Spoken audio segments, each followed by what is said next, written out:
राधिका जी की दो बेटियां ही थीं। दोनों ही शादीशुदा थीं और ससुराल में खुश थीं। राधिका जी को बेटा ना होने का मलाल तो बिल्कुल भी नहीं था, क्योंकि उन्हें यकीन था कि मेरी बेटियां मेरा सहारा जरूर बनेंगी। राधा जी के पति का 3 साल पहले ही निधन हो चुका था, किंतु सरकारी नौकरी थी, इसलिए पति का पेंशन उन्हें मिलती थी। पति के जाने के बाद वो एकदम अकेली हो चुकी थी। घर में एक काम वाली रखी थी जो घर का सारा काम करती थी। बड़ी बेटी रीमा जो कि प्राइवेट नौकरी करती थी और छोटी बेटी सीमा जो कि सरकारी नौकरी करती थी। दोनों ही अच्छा वेतन पाती थी। माँ से हफ्ते में मिलने आती और माँ के पैसे का हिसाब रखने आ जाती और दोनों ही पैसे पर हक जताती। एक दिन रीमा ने कहा, मम्मी, यह घर हम किराए पे चढ़ा देते हैं और आप छोटी के साथ रह लो, क्योंकि आप तो जानती हैं मैं तो अपने सास ससुर देवर के साथ रहती हूँ और आपको पता है ना मेरी सास का स्वभाव। और छोटी तो अकेली रहती है, ना सास का झंझट न ससुर का। तभी सीमा बोली, अरे मम्मी, आप तो जानती हैं इनको किसी का आना जाना पसंद नहीं है। तभी टोकते हुए राधिका जी बोली, अरे मुझे किसी के साथ नहीं रहना।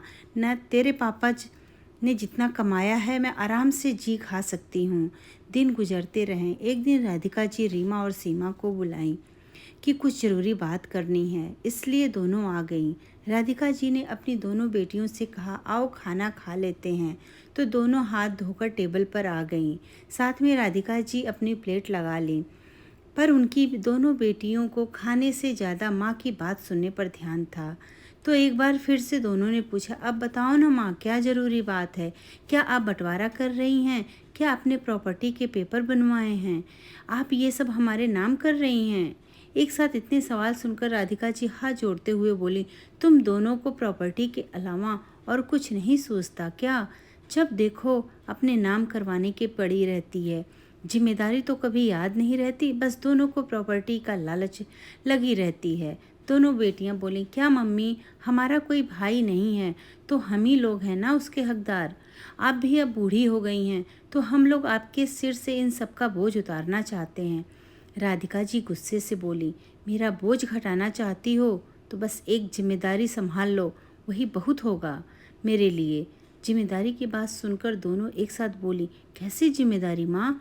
राधिका जी बोली, वो मेरे आँखों में मोतियाबिंद आ गई है तो मुझे उसका ऑपरेशन करवाना है। तुम दोनों सोच लो कि 1 महीना कौन मेरी देखभाल करेगा। माँ, मुझे अपना इम्पोर्टेंट काम पूरा करना है। मेरा बॉस मेरे सर पर तलवार लिए खड़ा रहता है। अगर मैंने उसे 15 दिन की भी छुट्टी ले ली तो समझो मेरी नौकरी गई। सीमा कर लेगी, उसे तो सरकारी नौकरी है। नहीं, मैं छुट्टी नहीं ले सकती। अभी 2 महीने पहले घूमने गई थी तो पहले ही छुट्टियां ले चुकी हूँ। अब अगर छुट्टी ली तो मेरी नौकरानी चली जाएगी। राधिका जी दोनों की नियति समझ चुकी थी कि ये दोनों कभी मेरा देखभाल नहीं करेंगी। अपने दोनों बेटियों की बात सुनकर राधिका जी की आंख में आंसू आ गए, जिन्हें छुपाते हुए वो थोड़ा कड़क होकर बोली, तुम्हारे दादाजी कहते थे कि एक बेटा होना चाहिए बुढ़ापे में देखभाल करने के लिए, पर मैंने और तुम्हारे पापा ने टाल दिया था, यह कहकर कि बेटियां बेटों से कम नहीं होती। पर शायद हम लोग गलत थे। तुम लोग ने अपने पापा के जाने के बाद मुझे नहीं, इस प्रॉपर्टी को अपना माना।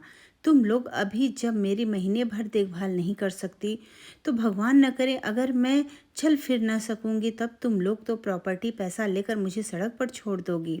इसलिए आज मैंने एक फैसला किया और अपनी वसीयत बनवाई कि जब तक मैं जीवित रहूंगी तब तक ठीक है, लेकिन मेरे मरने के बाद हमारे घर की नौकरानी लक्ष्मी मेरी देखभाल के बदले उसे अपना घर और कुछ प्रॉपर्टी उसे दे जाऊंगी और बाकी संपत्ति किसी अनाथ आश्रम को दान कर दूंगी, पर तुम्हारी जैसी औलाद को एक फूटी कौड़ी भी नहीं दूंगी। दुनिया में सभी लोग कहते हैं कि बेटियां बेटों से ज़्यादा सेवा करती हैं, कभी बेटी बनकर तो कभी बहू बनकर, पर मैं कहती हूँ कि अगर बच्चे कपूत हों तो कोई सेवा नहीं करता, ना बेटा ना बेटी। अपनी माँ की बात सुनकर दोनों हक्की बक्की मुंह खोले रह गईं।